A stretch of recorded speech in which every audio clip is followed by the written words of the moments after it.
Saya kiranya di wilayah UMKM, artinya kalau misalkan masyarakat secara umum biasanya mereka kebanyakan ketika sudah keserang dengan wilayah-wilayah hoax, misalkan kayak kemarin, mereka ada berapa persen persentase yang menurun tentang kepercayaan mereka terhadap digital itu sendiri, Mas. Satu itu yang menjadi kendala secara umum. Kalau misalkan yang kedua, kenapa kebanyakan pelaku usaha sebenarnya malas untuk go digital? Karena mindsetnya mereka begini, Mas, sama dengan kayak misalkan ada influencer yang biasa bermain dengan sosial media dan itu membantu banget dalam hal digital.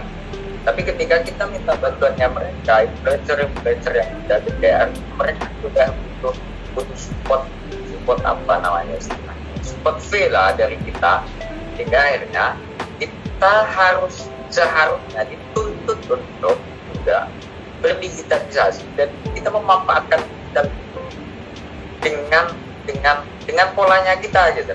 Akhirnya dengan hal begini kita bisa menciptakan bahwa ketakutan masyarakat itu sendiri terkait dengan hoax dan lain-lain bisa diminimalisir, Mas. Itu yang bikin mereka apa istilahnya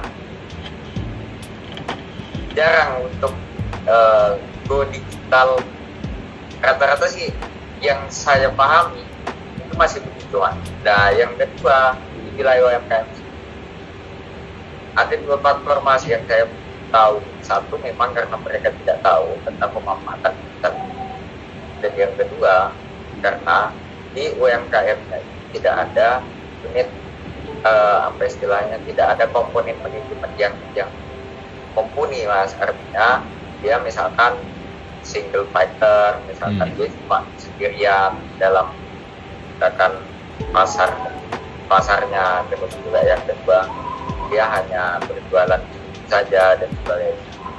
Nah, artinya juga kita seharusnya bisa masuk ke wilayah-wilayah orang yang seperti itu, Mas, untuk memberikan efek bahwa ini loh ada gerakan nasional literasi digital sebagai bentuk bahwa kita wajib cakap digital untuk menciptakan digitalisasi yang bermanfaat dan memanfaatkan untuk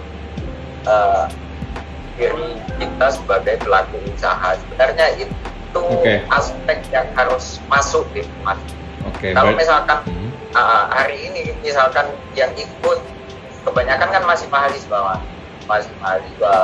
terus juga ya ada beberapa mungkin yang ikut di sini yang juga pelaku usaha, tapi kan presentasinya tidak berapa. Itu sebagai jawaban dan juga masukan sebenarnya. Berarti kalau bisa saya sederhanakan tuh memang keterbatasan kita atau lambatnya pertumbuhan literasi digital itu sangat berpengaruh sekali untuk pertanyaan tadi yang disampaikan. Jadi memang butuh sekali bantuan kita bersama-sama berkesinambungan untuk tentunya buat yang kenal barangkali dengan pebisnis atau pemilik usaha yang bahkan sampai sekarang belum go digital. Mungkin mereka sebenarnya lebih ke tidak tahu, masih belum mengerti, khawatir untuk memulai, sehingga perlu kita bantu memang. Perlu kita lihat kalau kondisi ini terjadi tetangga atau kerabat kita atau bahkan keluarga kita perlu memang untuk ngomong sebenarnya bahwa sangat mudah sekali untuk meningkatkan, bahkan memulai saja meskipun taruhlah di sosial media belum ada followersnya, di marketplace masih sepi ibaratnya, tapi paling tidak dengan sudah memulai membiasakan untuk belajar sesuatu yang baru di era digital seperti sekarang ini tentunya adalah sebuah support dan sebuah bantuan bagi mereka yang saat ini memang belum go digital.